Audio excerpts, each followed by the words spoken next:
Hi guys! Welcome back to my YouTube channel. It's me, RJ again, and for today's video, we're going to talk about this melatonin supplement from the brand Wellspring. I've been working night shift for 3 years now, and sobrang hirap talaga ako makatulog sa umaga before.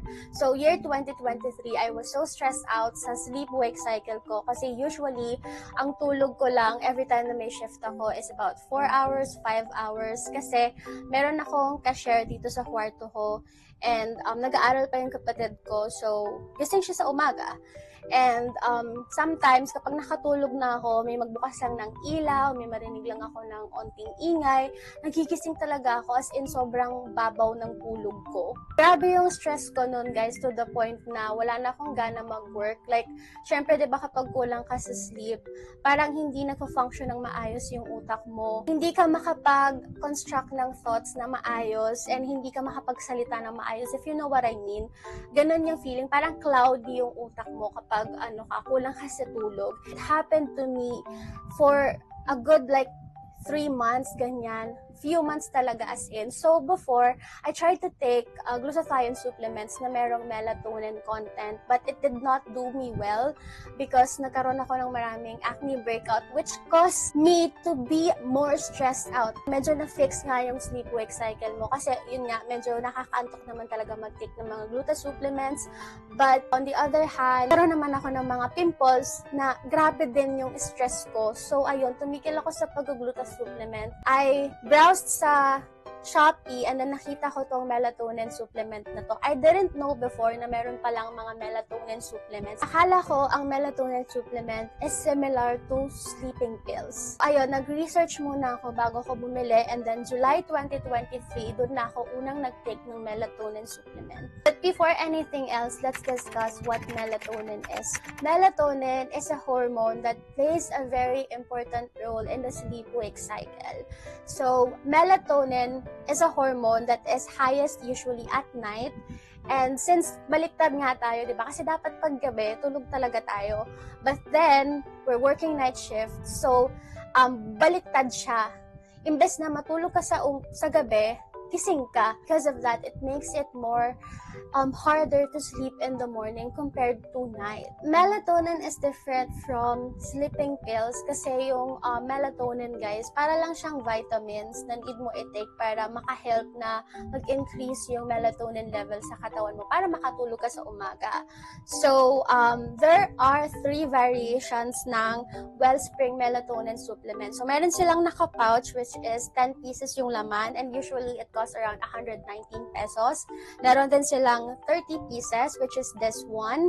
It costs around 299 to 349 pesos. It really depends kasi I found out na usually mas mura ang benta nila sa TikTok. I don't know why pero it's the same official store naman. It's just mas mahal siya sa Shopee. I don't know why.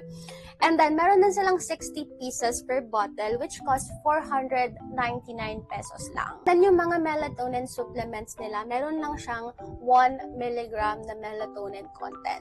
The main claim ng Wellspring melatonin supplement is that it relieves insomnia and anxiety, promotes calm and relaxation, key aid for longer, more restful sleep.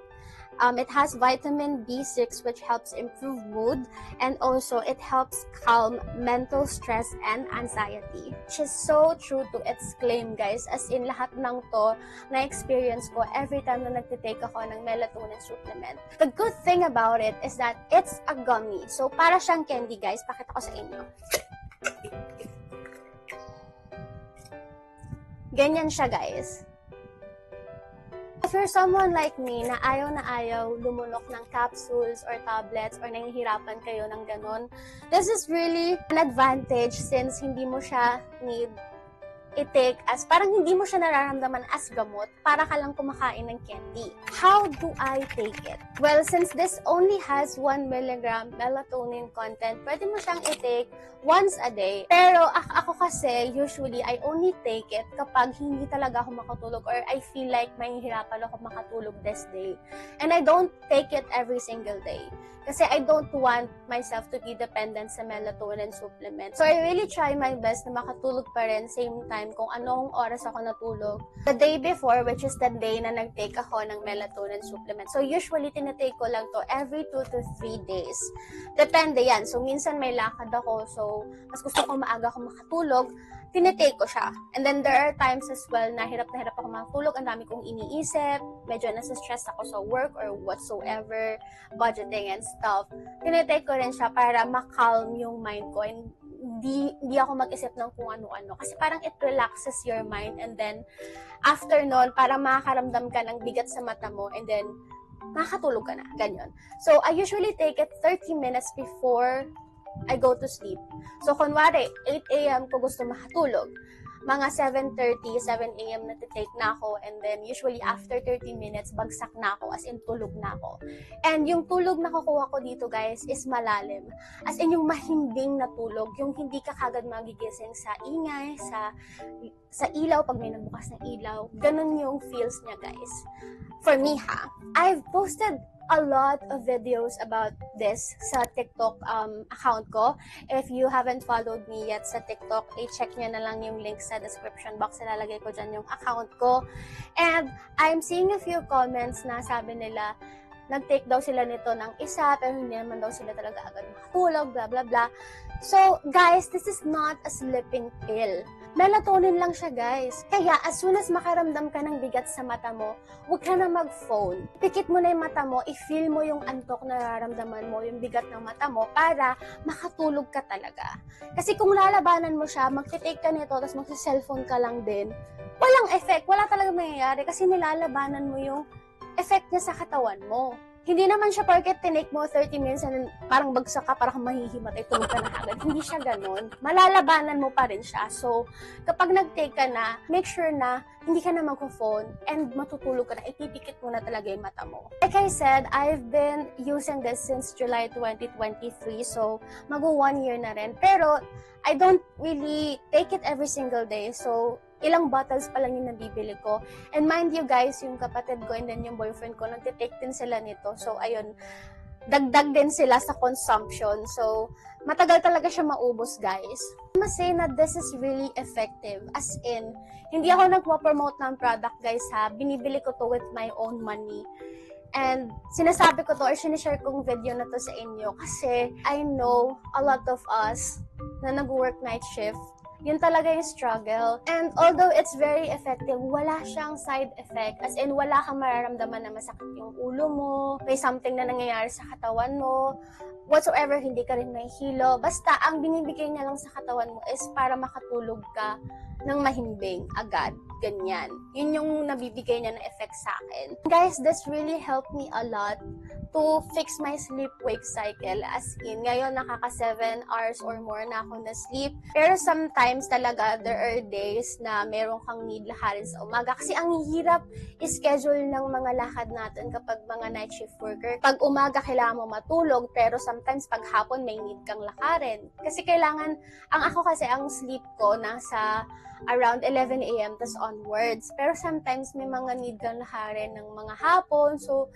ayun, ang hirap talaga makabuild ng maayos na sleep-wake cycle. So, there are times na nabibreak ko na naman siya. And most of the time, di ba, kapag, syempre, night shift ka, pag matutulog ka ng Sabado, Linggo, which is off mo, hirap ulit kasi usually kapag off ko, natutulog ako ng mga gabi. Kasi, I don't know ibang-iba talaga yung tulog sa gabi. Kaya I don't really think na yung 20%, 10% na night differential na nakukuha natin as night shift worker is enough, considering na ang laki ng effect niya sa kalusugan natin overall. Ang laking bagay ng tulog sa gabi. And I wish there are more opportunities na makapag-work ka sa umaga na kasing ganda ng pay kapag night shift yung work mo. If you know what I mean. Most of the call center jobs, mga US-based na client, of course, panggabi talaga, which is sila yung mga nagbibigay ng malalaking sahod sa atin. Sa inflation rate right now, taas ng bilihin. Ang hirap sumabay kapag yung job mo is a regular 9 to 5 day shift, pero saktuhan lang yung sahod.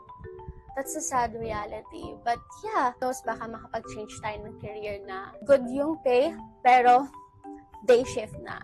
minamanifest ko talaga yan. One more thing, guys. Compared to other melatonin supplement, this Wellspring melatonin supplement has a really good price point. As in, usually ang mga melatonin supplement, medyo pricey talaga. Pero ito, decent lang yung price niya. Hindi siya masyadong mura and hindi siya masyadong mahal. But, this one is FDA approved. Just a disclaimer ha, if you have any serious medical condition, seek medical advice first. Punta muna kayo sa doctor nyo. Ako kasi hindi naman ako nagre-react negatively sa mga supplements. And this one, guys, is very similar sa glutathione supplement. And in fact, most glutathione supplement has melatonin content as well. Like I said, baka mayroon kang medical condition, it's better to seek advice muna professionally. But yeah, if you don't have anything like that, just like me, meron link sa description box and nalagay ko na siya sa comment section. Doon kayo bumili, guys, kasi para ma-make sure na legit yung product na bibilhan nyo. Kasi yun, guys, is official store ng Wellspring Philippines. Again, yung link ng product na to will be in the description box. And guys, if you have any questions, feel free to leave a comment below and I'll make sure to reply as soon as I can. Thank you so much for watching this video. If you like my content, subscribe to my YouTube channel and hit the bell button para updated ka every time I post a new video. Thank you so much for watching, guys!